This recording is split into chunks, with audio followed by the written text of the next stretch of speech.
Según la Organización Mundial del Turismo, se estima que alrededor del 20% del turismo mundial tiene como motivo de viaje el turismo religioso y espiritual, y México tiene varios recintos que cumplen con esas características que están relacionados con los usos y costumbres de los pueblos.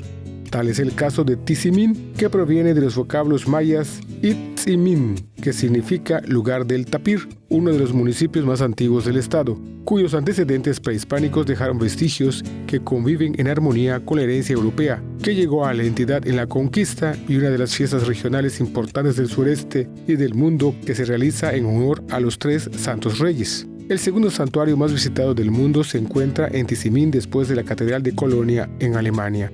Tras ser evangelizada en el siglo XVI por frailes franciscanos, se impulsó la construcción de su iglesia en 1745 para conmemorar a Melchor, Gaspar y Baltasar, quienes fueron representados en imágenes de madera de cedro y decoradas con colores y hoja de oro. Alrededor de las imágenes hay muchas historias, sin embargo la leyenda de su llegada al pueblo es una de las más impresionantes.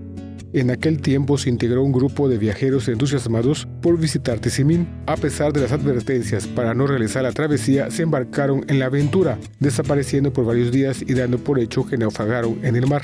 Una tarde en la costa cercana a Tizimín se vislumbró la embarcación de aquellos aventureros, la cual no contaba con tripulación, pero sí tenía a bordo a las 3 figuras de madera.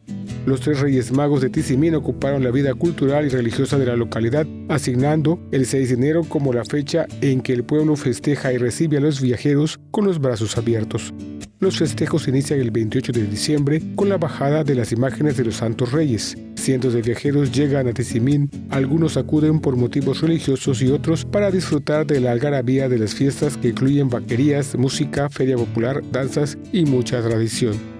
En estas vacaciones, apóyate del planificador de viajes de Yucatán.travel y súmate a los miles de viajeros que visitarán las tierras del Mayab.